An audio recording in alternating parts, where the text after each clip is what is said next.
Washington, D.C., where we have our correspondent Manuel Rapalo. You've been following these ceasefire talks. Now there is an agreement, but how is it supposed to work?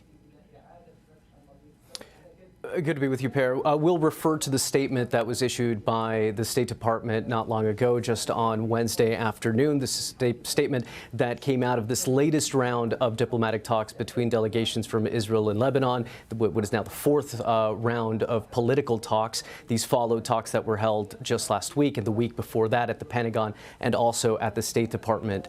That statement, I'll read just a portion of it, says, as a result of the U.S.-led negotiations, Israel and Lebanon agreed to the implementation of a ceasefire. The ceasefire is contingent on the complete cessation of Hezbollah fire and the evacuation of all Hezbollah operatives from the south of the Litani sector. Now, I'll read a couple of things that also stand out to me from that statement that was issued. One of the most significant developments here is not just the ceasefire itself, because I will remind those of our viewers who have been following these negotiations that began in April this year.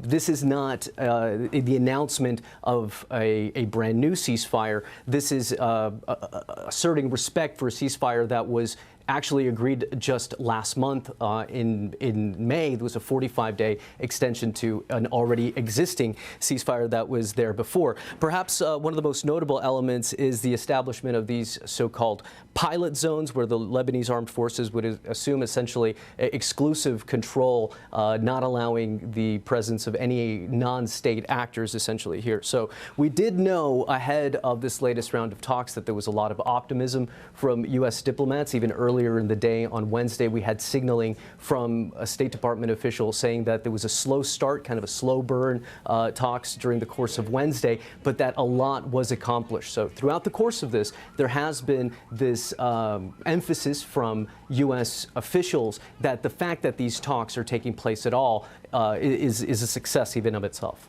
Manuel, I understand these talks, they lasted for about 8 or 9 hours today. But again, Hezbollah was not actually a part of these talks. And now this ceasefire agreement is telling Hezbollah to pull out of the south and head north of the Litani River. What are you hearing from those negotiators, the diplomats? Do they think that Hezbollah is just going to follow this agreement, even though Hezbollah was not actually part of these talks? Well, a couple of things to unpack there. The first is that a lot of what is said in these talks actually is taking place behind closed doors. So in terms of reporting, we're largely having to rely on what's being signaled to us from the State Department or from diplomats from any of these different delegations that are taking place in these trilateral talks. But you bring up a good point, which is the element of Hezbollah. The fact that Hezbollah as a group has not been a part of this negotiations makes the group kind of a wild card and leaves questions unanswered as to how any sort of framework that could result from these negotiations would be implemented. But there is something very important to underscore here, which is the fact that outside of these diplomatic talks that have been taking place at the State Department, there is no formal relationship that exists between Israel and Lebanon, which is why, from at least a diplomatic perspective, the idea that the United States, at the very least, has been trying to push is to create an institutionalized framework, a space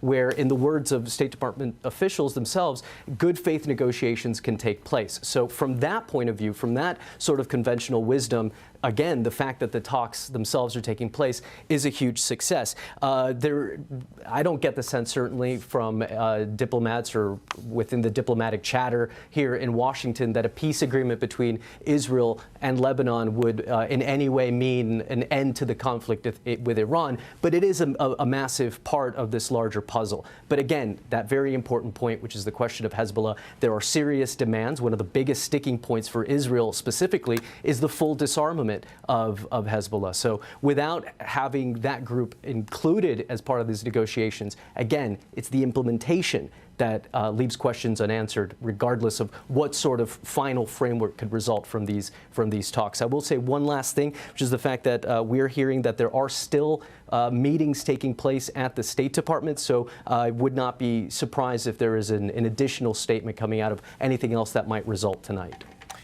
That is Al Jazeera's Manuel Rapalo reporting live from Washington, D.C. Thank you, Manuel.